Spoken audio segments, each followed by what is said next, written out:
Hamas के हमले ने इजराइल के साथ साथ अमेरिका के भी होश उड़ा दिए। हमास ने तो यहां तक दावा किया है कि इजराइल पर 7 अक्टूबर पर जो हुआ हमला वो तो सिर्फ ट्रेलर है, अभी पूरी पिक्चर दिखाना बाकी है।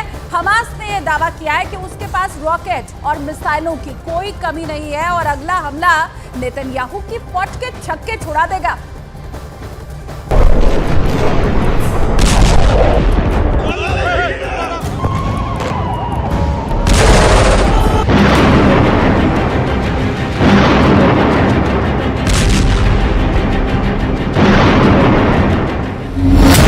इजरायल पर ट्रिपल अटैक की तैयारी।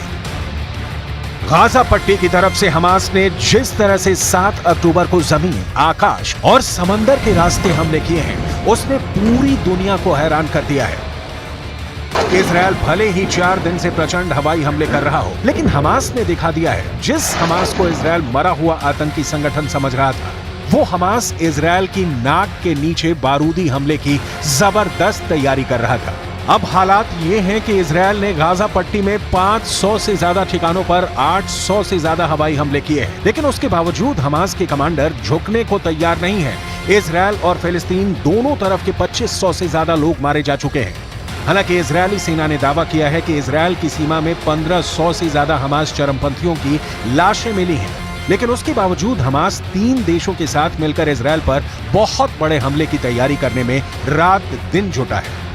मोसाद का अलर्ट, ईरान, सीरिया, मिस्र करेंगे हमला।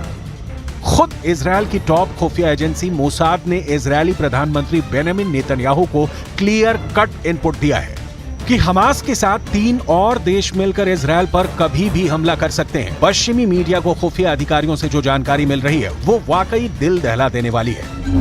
मोसाद की रिपोर्ट के मुताबिक इजरायल जिस तरह से हमास का पूरी तरह से सफाया करने की कोशिश कर रहा है, उससे हमास के चरमपंथी और उसको समर्थन देने वाले देश बौखला गए हैं।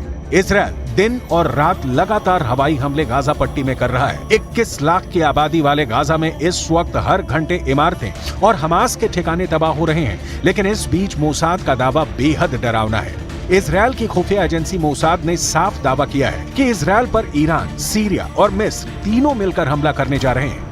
ईरान की तरफ से आत्मघाती ड्रोन और हिजबुल्लाह लड़ाके हमला कर सकते हैं, जबकि सीरिया रॉकेट और मिसाइलों से बड़ा हमला इजरायल पर कर सकता है। वहीं मिस्र, जो हमास के हमले से पहले इजरायल की मिडिल ईस्ट में दोस्ती करवाने में जुटा था, अब वही मिस्र इजरायल पर हमला कर सकता है। दावा किया जा रहा है कि इजरायल की मोसाद के पास पुख्ता जानकारी है कि ईरान, सीरिया और मिस्र इजरायल पर हमला करने जा रहे हैं। यानी हमास को अब इजरायल पर दूसरा हमला करने के लिए 3 देशों का साथ मिल गया है।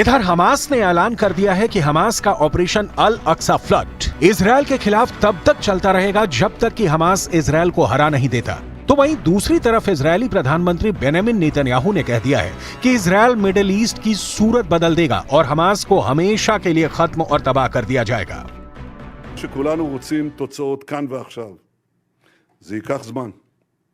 אבל אני מבטיח לכם, אזרחים יקרים, בסיומה של המערכה, כל אויבינו ידעו שזאת הייתה טעות איומה לתקוף את ישראל. מה שנעשה לאויבינו בימים הקרובים יהדהד אצלם לדורות.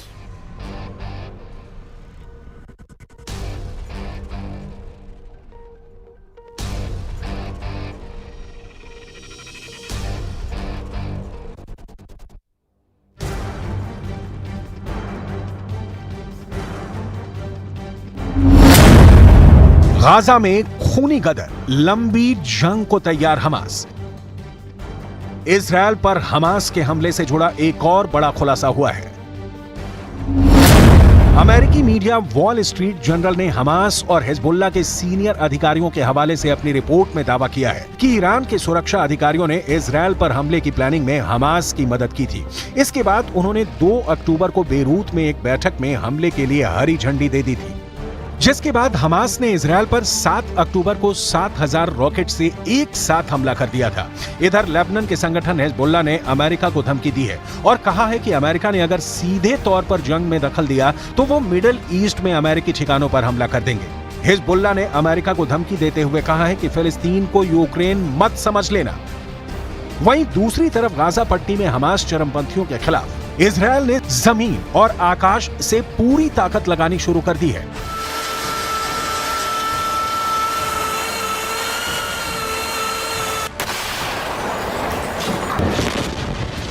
खबरों के मुताबिक इजरायल ने अपनी सेना को पूरी गाजा पट्टी पर कब्जे के आदेश दिए हैं। इजरायल ने 1 लाख सैनिकों को गाजा बॉर्डर पर तैनात किया है। साथ ही 3 लाख सैनिकों को तैयार रहने के लिए कहा गया है।